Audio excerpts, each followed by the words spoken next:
I can't prove it. I can't prove that I'll need care or you'll need care one way or the other. What I do know is if you need care, emotionally and physically, it's damaging to loved ones unless you have a way to pay for professional care.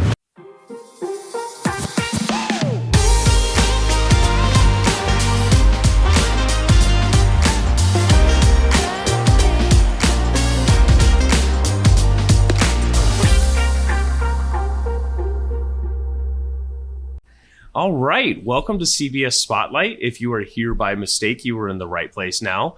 I am Michael Kohrmann. I'm Eric Alvarado.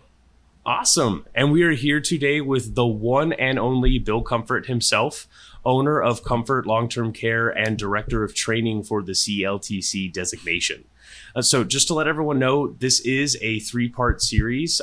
Part one here, we're going to go over what is long-term care. Part two is going to be communication on how to have that conversation. And three is going to be our actual options. So all the boring stuff's out of the way. Let's just hop right into it.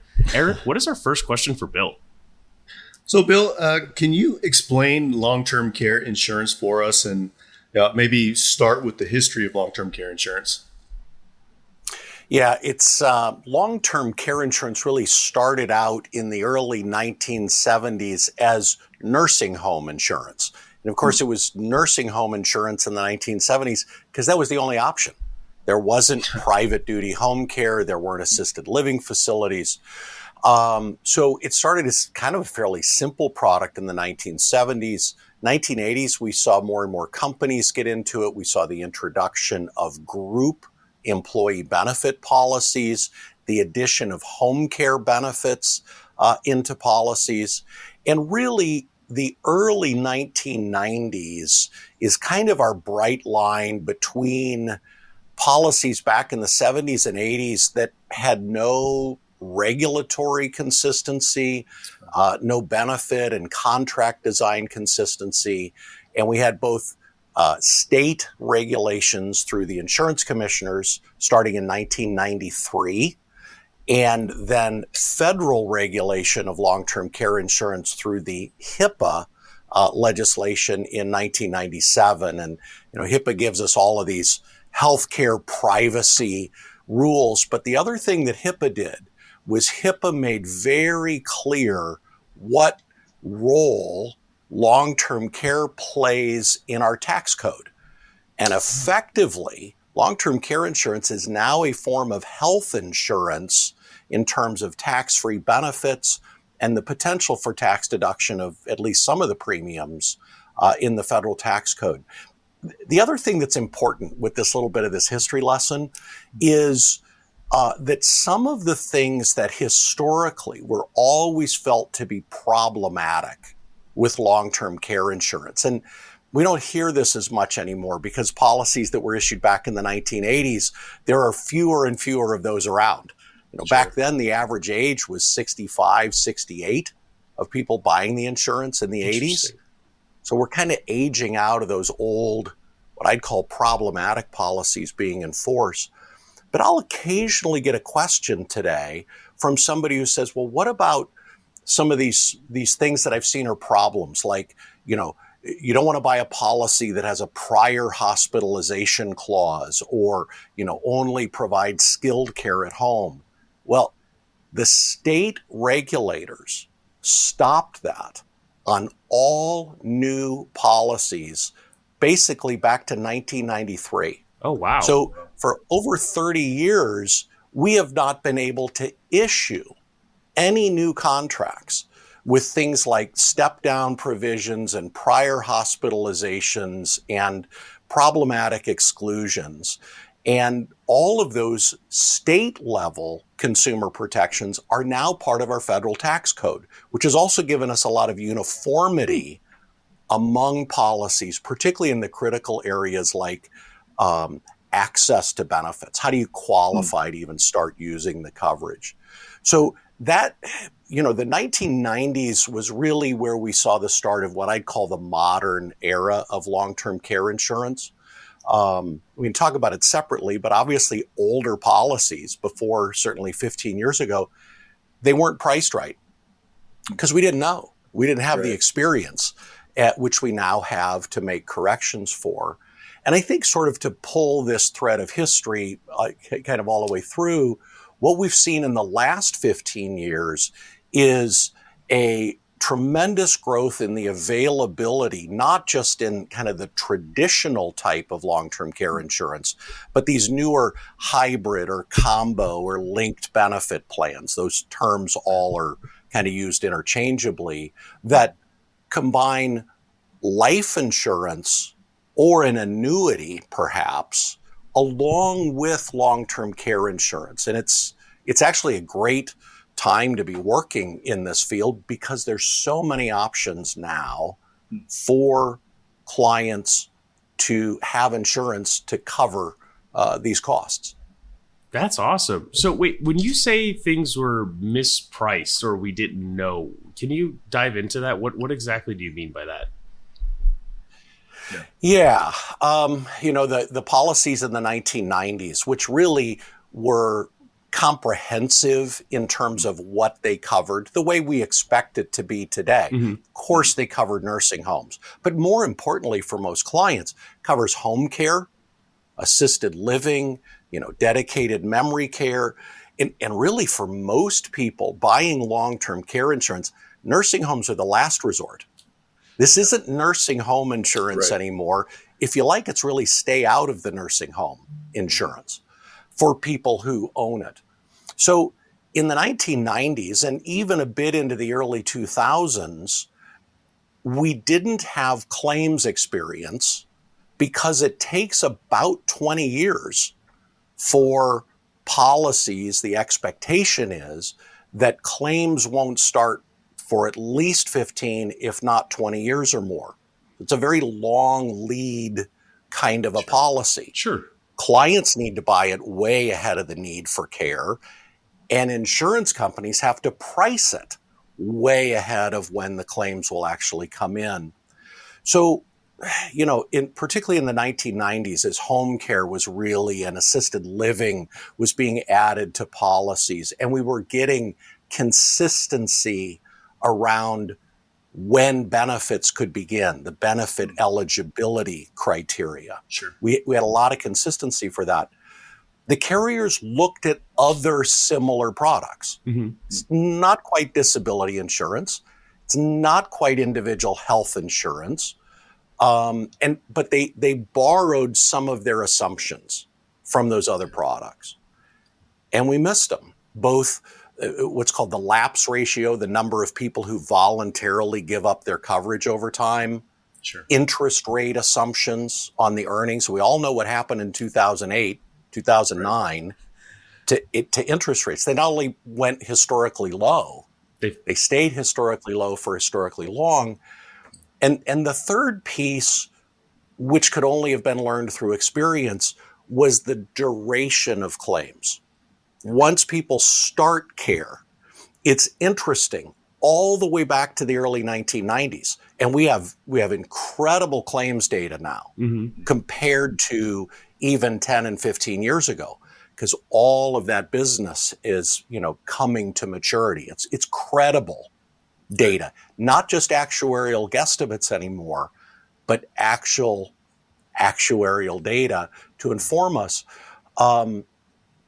We hit the claims rate pretty much on the nose. Somewhere around 30 to 40% of policyholders will go on claim long enough to get at least $1 of benefits. Okay. Wow. The problem is nobody lapsed the coverage. So there's something like 3 times the number of people with policies still in force. No one was letting go of any interest. of it. Right. So it was kind of a perfect storm of mistakes, and it wasn't because they were trying to mislead the consumers. There was no data because nobody designed a product like this before. Okay. Makes sense. Oh, wow. Thank you very much, too, Bill. that a lot of those benefits, I remember seeing a lot of benefits and policies that were like lifetime benefits as well, right? So not only was the duration or the pricing off, but it seemed like they were giving away lifetime benefits for a super low cost, which was great for the clients, but the insurance carriers paid for it, right? So. And of course, if anybody knows a little bit, has done any kind of reading or exploration of the subject, either clients or their advisors, we know that traditional type of long-term care policies, which is really where most of the history is, have had significant in-force rate increases that have been approved and granted by the insurance commissioners because the carriers need those increases to keep up with the claims, to fix the mispricing. But the connection that's missed is the new policies being written and issued today already have all those past mistakes corrected for in today's rates. Oh. So if you're buying today, you're already buying at the higher, more experience-based, more conservative assumption levels already today. Some policies still are not guaranteed, but we are not going to see 100, 200, 300% rate increases going forward because those increases that happened in the past, the factors have already been baked into the new rates for all the coverage. Awesome. That is really powerful to know. Well, thank you for that history lesson with the long-term care. That segues us perfectly into the next question is, what exactly is long-term care? What does that mean? How do we define that? Yeah, it's a good question. And I think it's important to recognize there's two aspects. And as we get into the later segments of this conversation, when we talk about planning for care, what is care? What does that mean? And that's just the need for help, impairments or limitations, that could visit us as we age, Sure. accident, illness, or frailty. The need for help is care very broadly.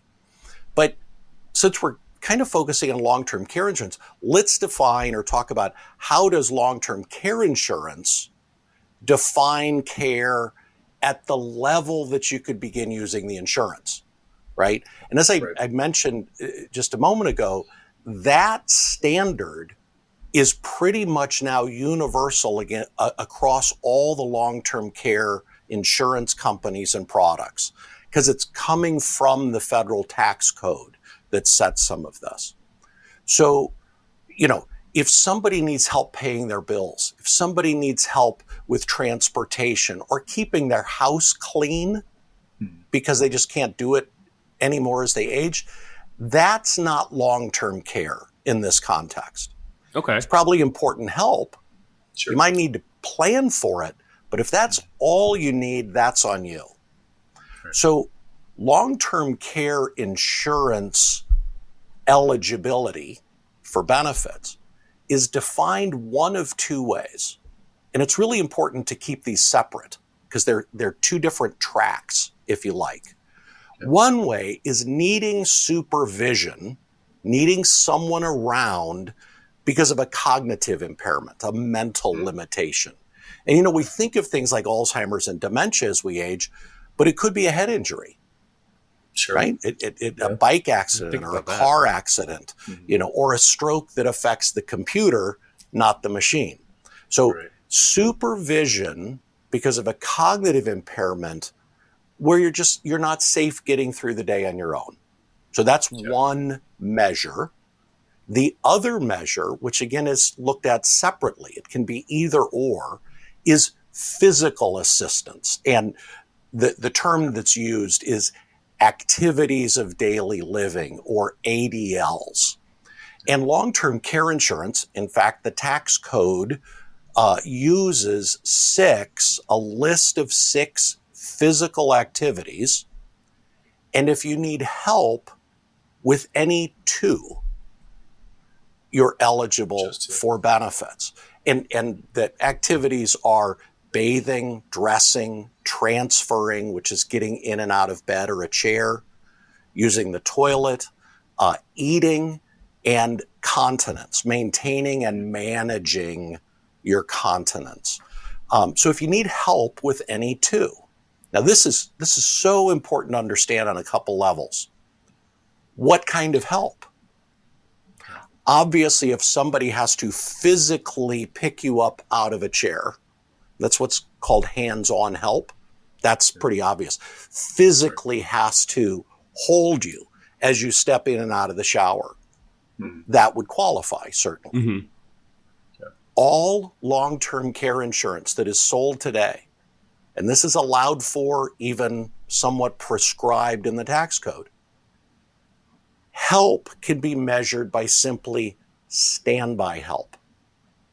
So if you simply need somebody close by just in case, balance issues, fall risk, frailties, when you're, showering and dressing, for example, you can do it, but somebody needs to be there.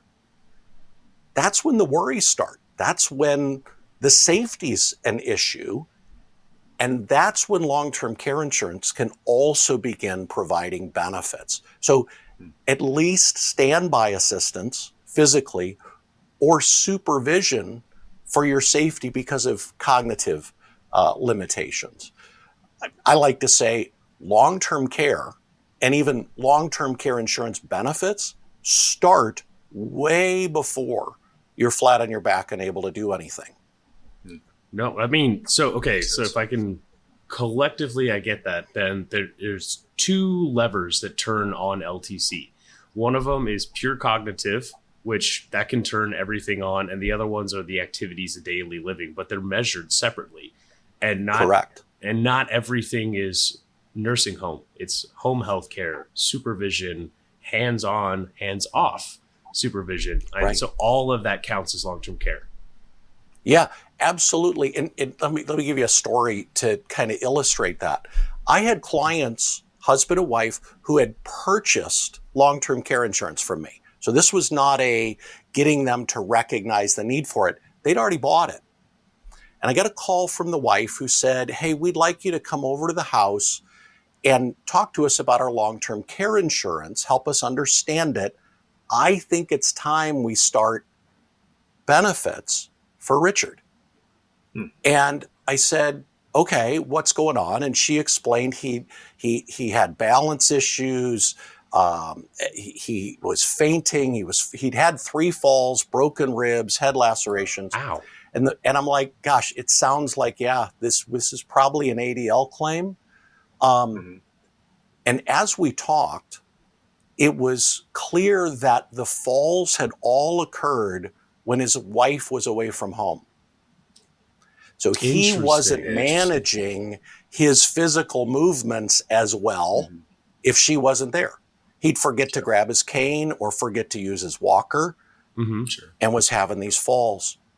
So that's it. And we sat down and we talked through all of this, and he agreed, it's probably time to start a claim on at least a standby basis, which is what it was. And just to kind of play this out, the husband said, I understand we could use the policy, but I'm not sure I'm ready for a stranger to be in the house. And that's a very common feeling. I even get it, right?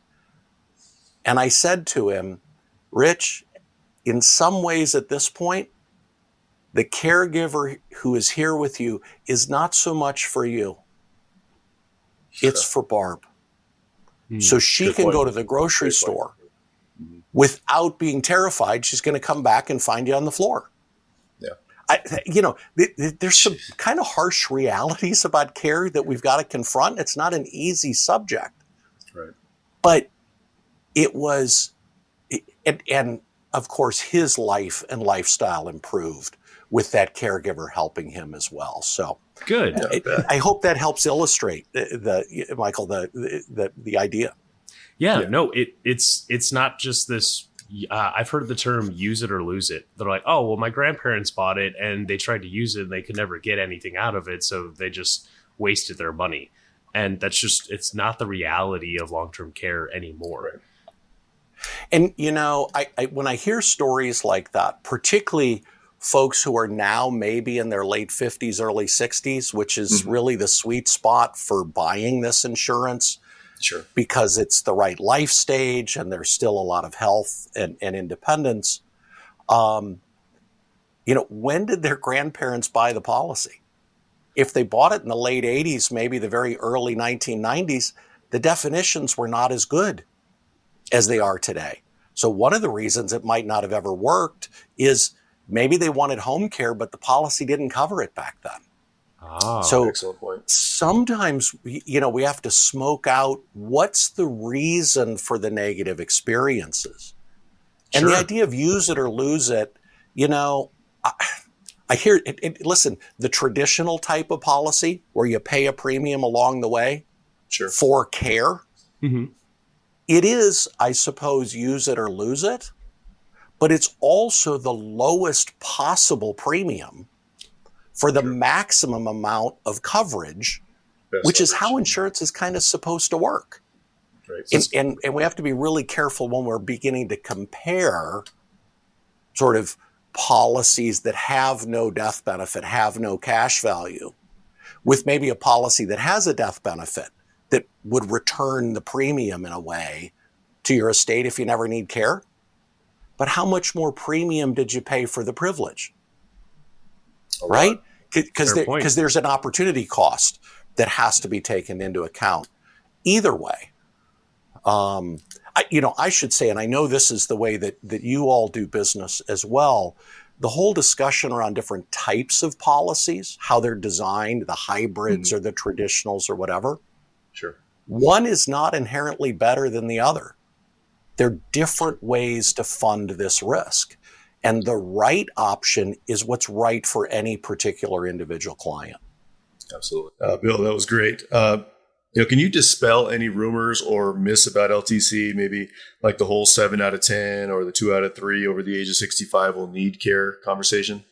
Yeah, that's really interesting that you bring up those statistics. And we see it everywhere. Mm-hmm. It's become kind of conventional wisdom. 7 out of 10 people will need care. Look, why are more people not taking action? They obviously don't believe those numbers. Now, it almost doesn't matter if it's true or not.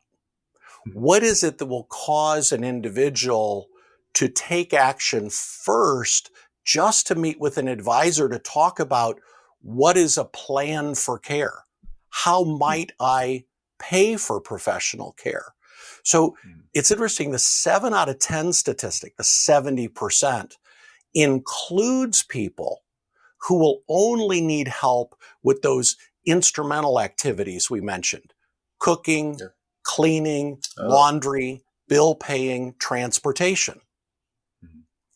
There's a more recent study, actually by the same research group, the Urban Institute, and funded by the Department of Health and Human Services. So this is government data again. And what they looked at was, what are the odds of needing care at the level that would qualify you for benefits from long-term care insurance? That's those 2 out of 6 ADLs or supervision for cognitive. And the most recent study they did on this with more up-to-date data said it's about 56%. Now, that's more than 1 out of 2. That's pretty high. And I want to share a statistic with you that will sound a little flip, but it's really what we have to think about as we personalize it. So, for any of us, Eric, for you, for me, the risk is not 56% that I'm going to need care. For me, it's either 0 or 100. 56% is the population broadly. Yeah, you're either going to not get sick and just die, or actually need help at some point along the line. And from a planning perspective, 0's easy, right? But what if it's 100? Very easy. If it's 100, if you're the one that it happens to, or if it's your spouse that it happens to, or your parent that it happens to, now we have a whole new set of issues and problems that are there. So, even 56% is a huge risk, and has to be considered. And really the question is this, and this ties properly long-term care planning to good retirement and investment planning. People planning for retirement starting retirement, in retirement, or still in those pre-retirement years, 50s, early 60s, their retirement planning, the numbers, the data, the analysis, all includes projections that say this money has to last to age 90, if not longer. Clients already believe this, that it's possible, it's even reasonable, and has to be planned for. So the long-term care pivot is, if it's reasonable to expect to live to 90, if not longer, isn't it reasonable that you could need care for a few years along the way? Yeah, Absolutely. exceedingly. Yeah. I can't prove it. I can't prove that I'll need care or you'll need care one way or the other. What I do know is if you need care, emotionally and physically, it's damaging to loved ones unless you have a way to pay for professional care. And that's the financial consequence that comes. Okay. That actually segues us into this next question, though, that I have for you is, from a profile perspective, what should advisors be looking for a long-term care client? What should they, when they're looking at their book of business, how do they identify who that person is that needs to have that conversation? I'll make it really easy. Every single client. Now, let me I say that in total seriousness and without meaning for it to be flip. And I realize it can kind of maybe sound that way. Every client deserves a personalized, detailed, individualized conversation about planning for care. And here's a way to kind of separate a couple of issues. Everyone needs a plan for care. Everyone needs to understand what their plan is or could be, how it will work, and are they willing to live with that? But not everyone needs long-term care insurance, right? Fair. Long-term care insurance is just a way to help fund, to pay for the professional care. But everyone needs a plan. And I got to tell you, I hear so many advisors say, and they may be generally right, you know, their book of business, the size of assets under management that they work with. But here's the exact words I hear all the time. Well, Bill, most of my clients can probably self-fund, self-insure. Probably. Yeah. Probably is your planning position. And I realize I'm being a little strident with this. Sure. But so he says, well, yeah, you know, they have X amount in assets. Okay. Is that your decision or is it their plan? And again, I don't mean for this to be critical as much as challenging. Every client needs an in-depth, serious discussion. By the way, self-funding is not an option you choose in the future. Self-funding is the in-force plan that exists today. And you got to game it out. You got to see how it's going to work. You got to look at the impact on the portfolio and the lifestyle and the financial security issues for the family. So, you know, now, ideally for buying the insurance, which I think maybe was a little bit more of your question, 50 to 70, 45 to 70 is kind of the broad range. 50 to 65, if not 55 to 65 is kind of the sweet spot for health, affordability, and life stage readiness. Earlier is better, if possible. But for sure, by late 50s, you got to be getting into this. And I mean, but every client deserves a significant, detailed discussion. I like that. I very like the way every client deserves the conversation. Not every client necessarily needs the actual insurance itself. That's correct. And yeah, Very that's well the best way to put it. So it's not saying everyone has to buy this insurance. Not everybody can. Might not be able to afford Sure. it. They might not qualify medically. But if either of those two things happen, so how else are you going to pay for care?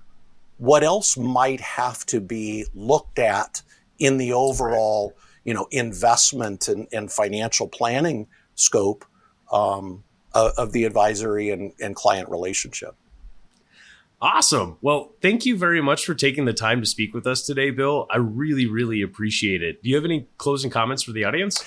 Really just to understand that long-term care starts well before most people imagine, and everyone needs a plan for care. So if you're the client, bring it up with your advisor. If you're the advisor, bring it up with every client. Very, very well said. Well said. Yep. Well, I am Michael Kohrmann, And I'm Eric Alvarado. and this has been CBS Spotlight, your friendly conversation about insurance and wealth advising come together. This has been part 1 of 3 of an LTC series with Bill. So stay tuned for part 2, and don't forget to like and subscribe if you find this to be valuable. But part 2 will be the conversation on how to have this conversation with your aging parents, and then how to have this conversation with your clients. Thanks.